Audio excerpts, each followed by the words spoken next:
D2C was a term used for own website only brands, but D2C in today's age is the whole sector where it is about brand building, where brands are today about going forward and exploring newer ways to connect with the consumers directly.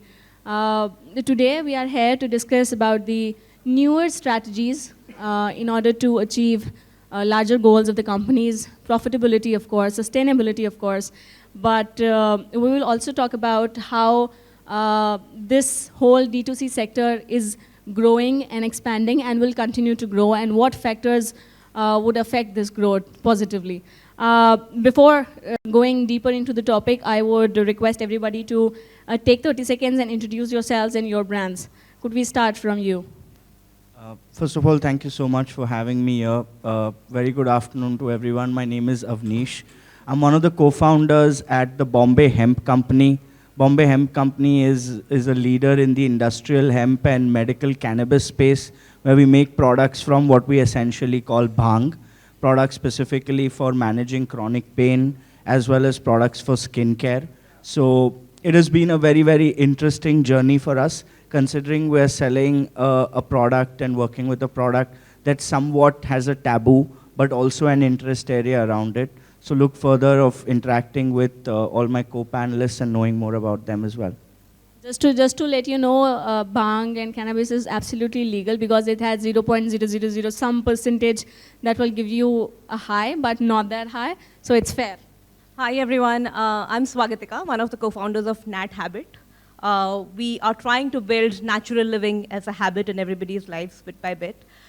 So we make fresh personal care products and wellness products. When I say fresh, basically these products are completely chemical-free and preservative-free, and they are made in our Ayurvedic kitchen every day. So all the products are made fresh every day in the kitchen. The aim is to build a more natural living space, not just with personal care. We have a vision of building out food, wellness, services around wellness as well. So let's see where we are going to. It's a very, very loved brand. Customers have supported us very well, and that's what has given us the opportunity or the strength to do this manufacturing every day and on a daily basis produce these products. Thank you so much for having us. Looking forward to hearing the rest of the panel. Thank you so much for having me here. I was telling Anurag ji that when I came to the event today that 2019 Business World 40 Under 40 was the first recognition that my brand Dr. Vaidya's got. So my name's Arjun. I ran a company called Dr. Vaidya's. For all of you who've heard of the brand, it's now India's largest Ayurveda brand online. We scaled from 0 to 5,000 orders a day, launched 80 products, got to 2 million transacting customers across 16,500 pin codes. The most exciting part about the journey was I took forward my family legacy. So Vaidya, my last name means Ayurvedic doctor. And I have 150 years of family legacy in Ayurveda. My dada cured me of asthma, and so after he passed, I decided to take forward his legacy. We sold the company in April 2021 to RP Sanjeev Goenka Group. And I now spend my time, other than as a sort of evangelist to the D2C ecosystem professionally, running a VC fund called V3 Ventures. That's in partnership with a large consumer sector focused private equity fund called Verlinvest. And I largely invest across the broad consumer thesis, so consumer brands, technology, enablers, and platforms. But I spend most of my time thinking about helping and engaging with D2C brands, so I'm excited to be part of this conversation. The most interesting thing I saw is everybody in the speakers lounge know Arjun. I don't know what's the secret behind, but everybody. Hi everyone, good afternoon. I'm Vineet Khanna, one of the co-founders at supertails.com. It's a pet superstore. It's a category which we're talking in the lobby that brings a smile to everyone's face. So we are a D2C pet care platform, which is an integrated play of product and services. India is on the growing trend when it comes to pet parents, but what is interesting about this category in India is that more than 90% of pet parents in India are first-time pet parents, as opposed to second or third time in US or Europe. So the problems are different. It's not as evolved in terms of an ecosystem. That is why the need for a product plus service integrated play. So while on one side we have the largest assortment of pet supplies, we offer online teleconsultations through our in-house veterinary doctors. as well as behavior consultations from our pet behavior experts. Been less than 2 years, and it's been a great journey in terms of reaching out and making the journey for pet parents more enjoyable and wholesome. Hi, I'm Amit Bagga. I'm the co-founder of Daryaganj Hospitality. We own a brand called Daryaganj by the inventors of butter chicken and dal makhani. I play a dual role of CEO and CMO as well. We learned that after COVID, we have to optimize. So yeah, so I've been playing both these roles in the company. And so our, this brand was started by me and my childhood friend Raghav, whose grandfather was the inventor of butter chicken dal makhani, and he invented it in 1947. The story, to cut it short, for 4 years back, me and Raghav decided, let's start a North Indian brand. Both had our own, objectives. He had the objective to get his family legacy back and, let the world know what the story behind these dishes is. And I really believed that somehow Indian food was getting lost and the authentic North Indian cuisine was totally being ignored. That segment was not being looked at by everyone. And I thought, I don't want to go and try different things, let me just do this differently. And we took up that challenge to get North Indian cuisine back to, fashion, I would say. And I think that we have succeeded in that. We have a lot of young customers who come to our restaurant now. And so looking, and this has been a journey of 3.5 years where we have seen 3 lockdowns, a lot of shutdowns, but we have thrived. We are at now at least 3x of our pre-COVID revenues. So yeah, happy that, all the love we have got. We have served almost 6 lakh people till now. And can you tell everyone where your closest restaurant to the venue is? Right here, walking Ambience Mall. Anyone wants to come, please. So good to know. So good to know. Going forward in our discussion, I would request everybody to, lay emphasis on what were some of the interesting things you need to relook at in terms of your brand building or let's say your business development, just because the trends have transformed in a newer way, especially after COVID. India's D2C market is almost approx $55 billion and which is growing crazily. What were some of the interesting things or some of the strategies you adopted in terms of your brand building? Tell us about that as well. And in 2023, how would brands relook at their strategies and how would the whole D2C space would evolve? Arjun, if I could ask you to start, please. I thought you'd ask someone else. I hadn't prepared my answer. But look, I'll talk to you about what's changed, right? So let me start by asking you a question. How many of you guys have heard of a brand called Boat? Yeah, raise your hands. Everyone, right? 6 years ago, this brand didn't exist. And 6 years ago or 7 years ago, there was the first cohort of new age consumer brands, not just D2C new age consumer brands coming to India. Today, we take all of these things for granted, right? And so that journey that I had from 2017, 18, 19, 20 was a very different journey from the journey people face today. In that journey, there were very few customers online and very few brands online. So if I convinced you to buy online and you had to buy Ayurveda, you could only buy me, right? Then we had this thing called COVID, which came to us in March 2020. In COVID, you had a huge surge in the number of customers online in 2020. But then in 21, you had a huge surge in the number of brands online as well. And what's more, the amount of availability of digital advertising remained the same. So you had more customers, but in some cases 3x, 5x or 7x the number of brands. I can tell you in Ayurveda, post the Dr. Vaidya's exit, more than 50 brands have reached out to me in the Ayurvedic products. Doesn't include personal care and cosmetics, just product space saying we want to build something similar. So you have larger number of brands. You have a limited supply of ads. And so the one thing that's really changed is that customer acquisition cost has increased significantly, and I'm sure the rest of the panelists would also agree. And so the narrative has changed from, hey, build an efficient, technical, performance marketing driven organization, which is what I did. I'm guilty of doing that. And had I been starting today and I did that, I would be very unsuccessful. Today, you actually have to build this thing called brand. And the problem with the thing called brand is it's intangible, right? And so my focus, or what I tell founders today, is that other than just your product and your performance marketing, this thing called brand has to exist. There has to be recall. And so you have to invest in organic acquisition channels, content, community, videos, engagement with your customers, retention. that will be the defining factor for brands to succeed in 2023, according to me. I totally agree with you. So we only spend about 0.5% of our revenue for marketing, but we have a huge organic growth.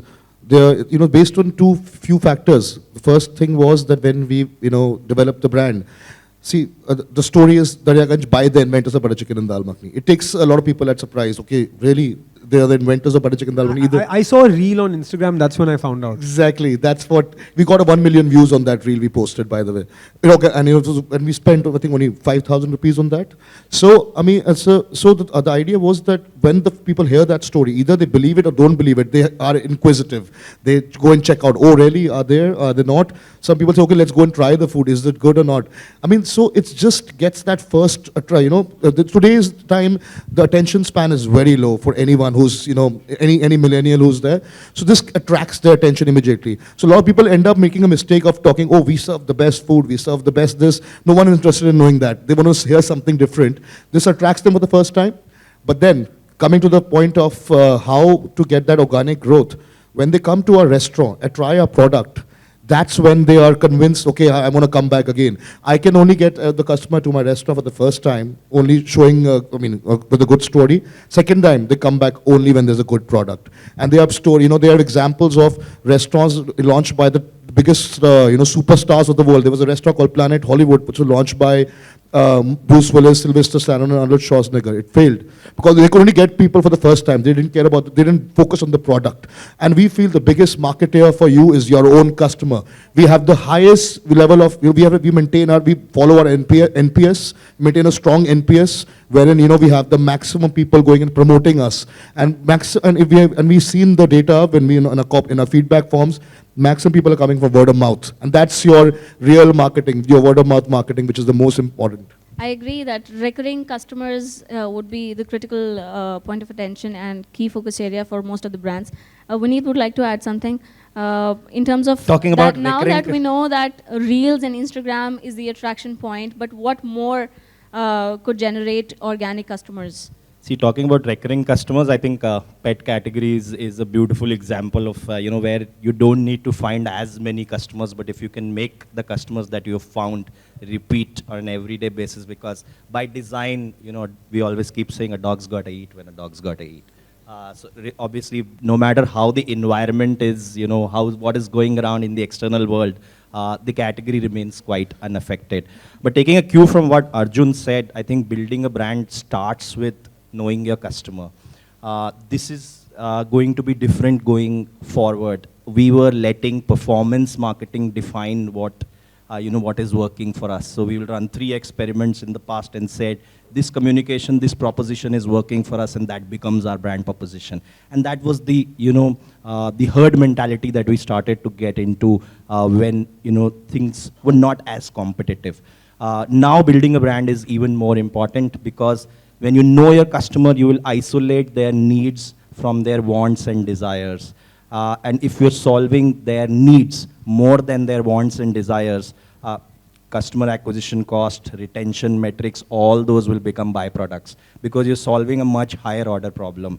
Just as an example, if we were just selling pet supplies, we will always be running after customer acquisition costs and why the customer will repeat with us.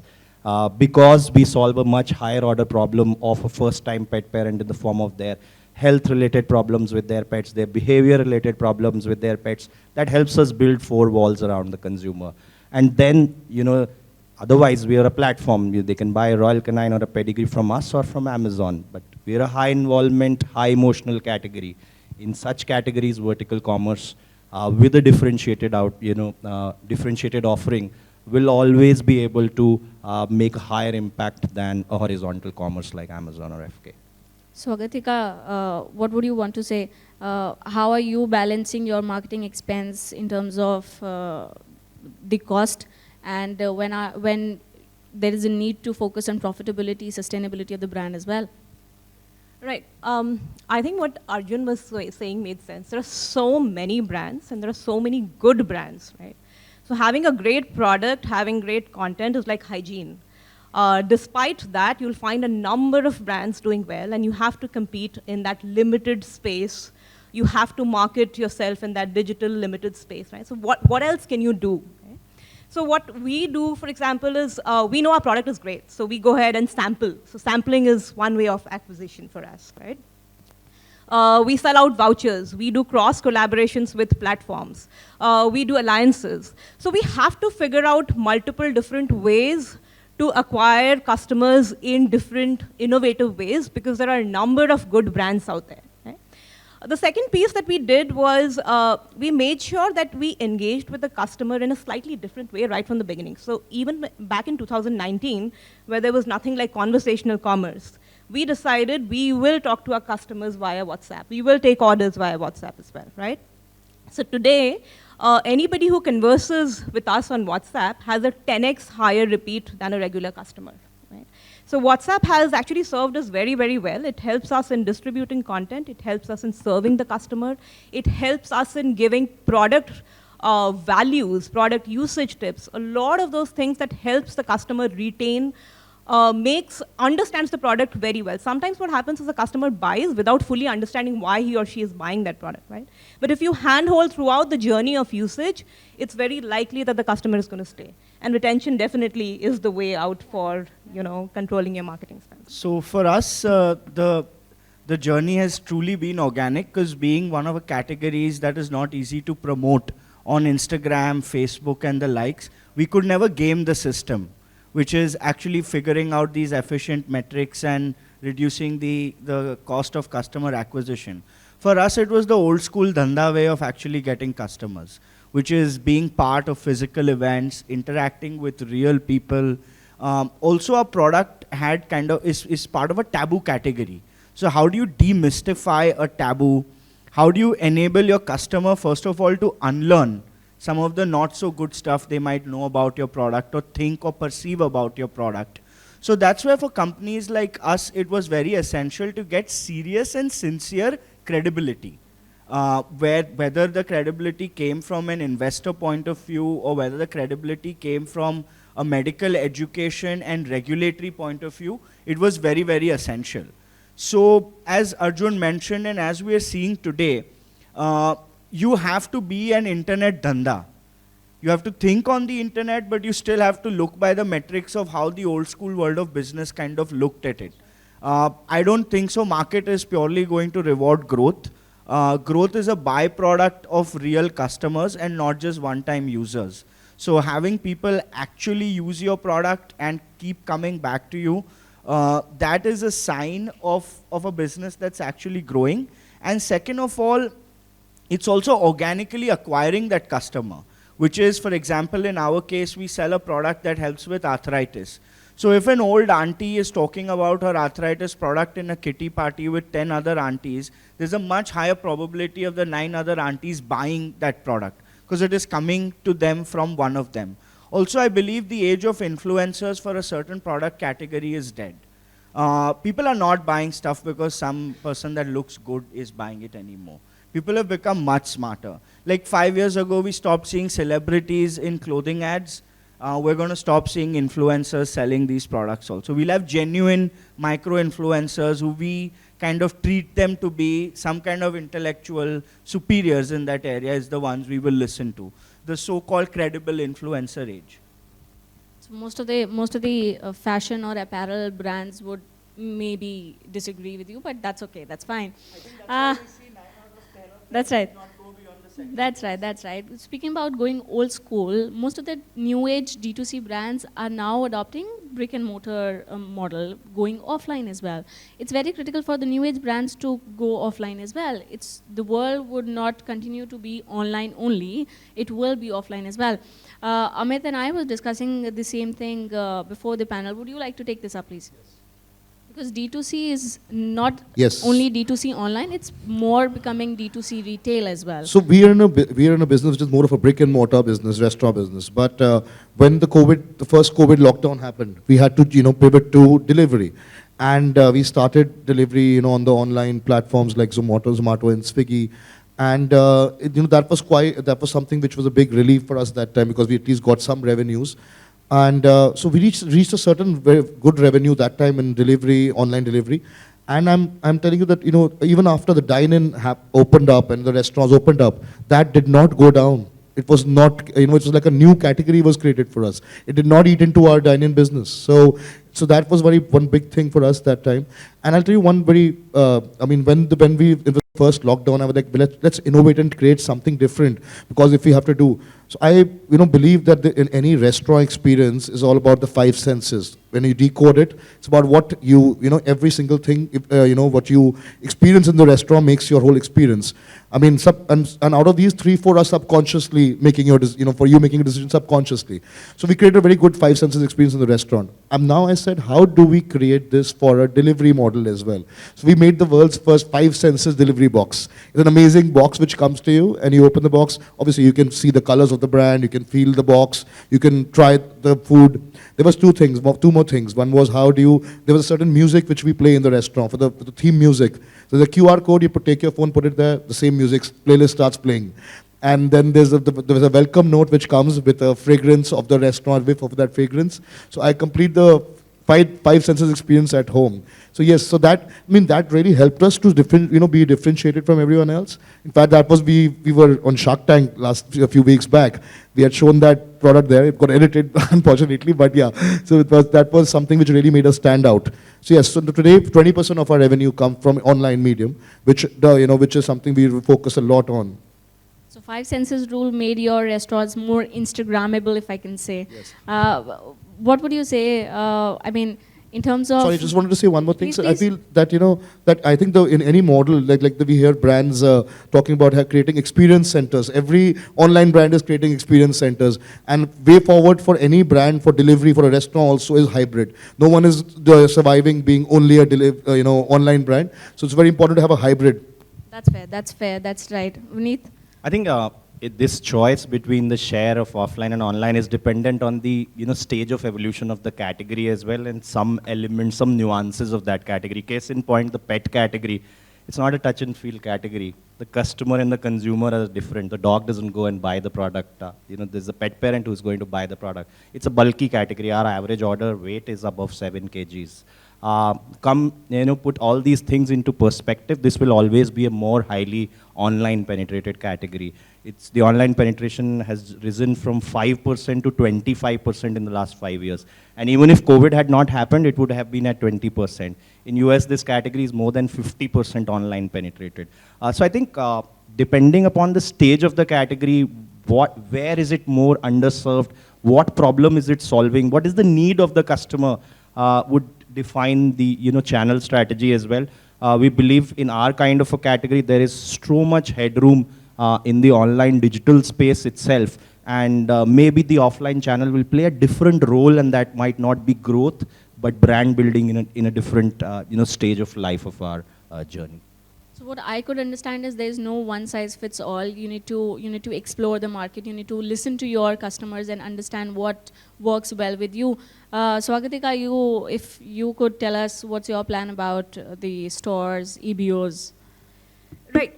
So to what Vineet said, right, you have to hear your customer, right? Wherever the customer is, you have to be there, and that's the cheapest way of then making your business.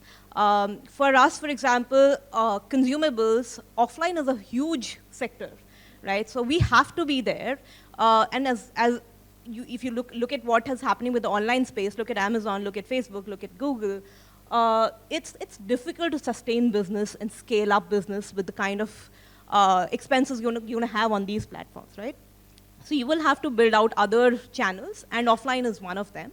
Offline serves both purposes, both sales as well as brand building. So what we are looking to do is we are trying to build exclusive brand outlets. We'll start off with Delhi NCR first. It'll be a means to brand as well as sales for us. Fingers crossed, hoping that things work out well. Good to know. All the best to you.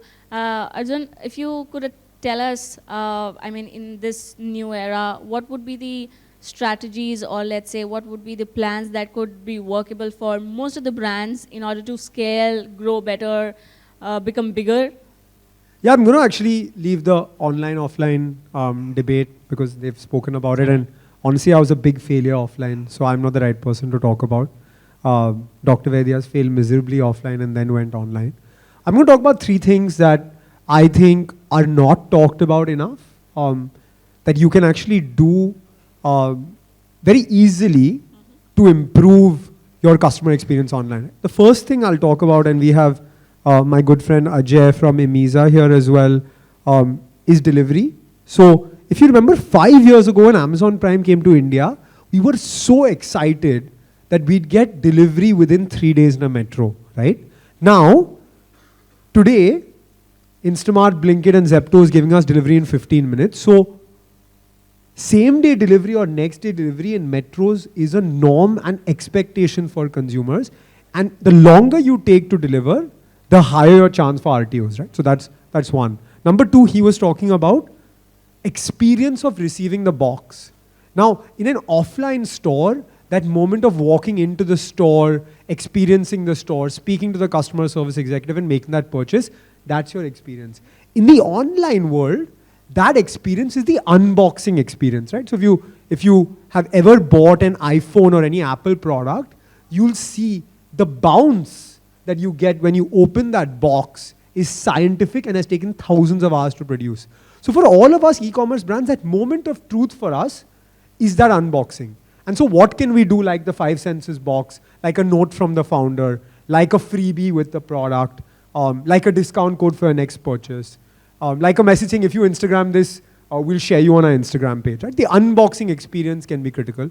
And the third and most important thing is e-commerce as a business today is mature and very data driven. And so Kumar is here from Power Law. I had a great chat with him over the weekend as well on actually understanding deep data on category.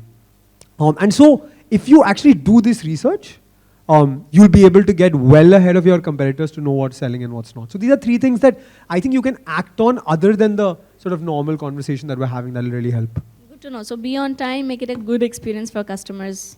Good to know. Would you wish to add something to this? What strategies in your understanding, in your observation, would continue to make good impact on your growth? For us, I think the biggest category growth that we have seen has been the doctor channel, where we kind of educate the doctors who are further prescribing or educating the customer about the use of the product. So in certain cases, the customer is not making the decision by himself or herself. They're actually relying on third-party opinion and professional opinion. So depending on your channel, I think you have a channel expert that has more credibility speaking on that subject than you yourself do. I'm sure the guys in the pet industry would agree that if you have a pet expert or a veterinarian who's talking about that subject is better than the founder professing his own product. So I think leveraging outside credibility has been very, very important for genuine growth in terms of acquiring customers for us. Right. I mean, being the young brands in the industry, in the D2C sector, how do you plan to contribute in India's GDP, or let's say towards India's larger goals? How would the whole D2C sector would look like, would shape up in 2023, or let's say beyond in coming years? I think I'll just quickly take a dig at this one. To start with, I think objectively, every company is kind of trying to bring a new taste, a new version, or a new aspect of an existing market. In our case, we didn't want India to be a country that lost out on the yoga revolution, lost out on the haldi revolution, lost out on the neem revolution. Hopefully, we don't lose out on the cannabis revolution. So it was the objective was to be able to stay relevant. We have certain history, we have certain narrative. Why be threatened or why ill-conceive it when the world is adopting it? So I think we better make sense of our own history than the world adopting it faster than us. Good to know. So I think, making a dent on GDP may or may not happen anytime soon, but definitely the path is being built. It's not going to be reigned or crowned by the external brands. It's not going to be the foreign brands that take away the demand that's coming up in India. There's a huge splurge of demand from every corner of the country. And the D2C brands are here, not only just in the consumer space, but across services, across products, to meet this demand. So yes, it's not far away that we'll actually make a dent in the GDP. I'm sure. Amit? So in India, there are only 2 forms of entertainment, going out to eat or watching a movie. That's the major entertainment which everyone gets. So yes, so we want to keep giving that experience to all our customers. They can go out with their family. It's all about us celebrating. If people don't go out just to eat, they go out to celebrate or go out to de-stress themselves. So that's what we want to do. We're planning to open 100 restaurants in the next 5 years. Hope we can fill up that gap with all the entertainment options. So food plus content, huh? Vineet? So I'll not talk about our specific category, but talking about India in general, it's the best time to be doing a business in India. The number of digital users that we are adding, on a per second, per day, per whatever unit of time that we look at is the largest in the world. What better situation to be in? We're adding more users than US and China put together. What else? It's the right playground for any D2C brand. With people marrying later, having less children, they will spend on themselves. That's where we come in, wherein people don't fertility rate versus pet adoption inversely proportional. How practical? Arjun, Okay, how so would D2C in India would shape up? I see times up written there and someone who's trying That's to fair, no problem. move us off. So I'll say that, look, I'm fundamentally bullish on India. I have been, always will be. I wear this band with the Indian flag on my hand. I've been wearing it for the last 13 years. So I'll end this maybe conversation with one number and 3 phrases. India is a brand-starved nation. And so 10 billion is the number we're gunning for in D2C over the next 5 to 7 years. And the 3 phrases I'll say is more brands, better products, and happier customers. That's what we're all aiming to do. I would add 3 more to this. What I am taking away from these insights are 3 Ps.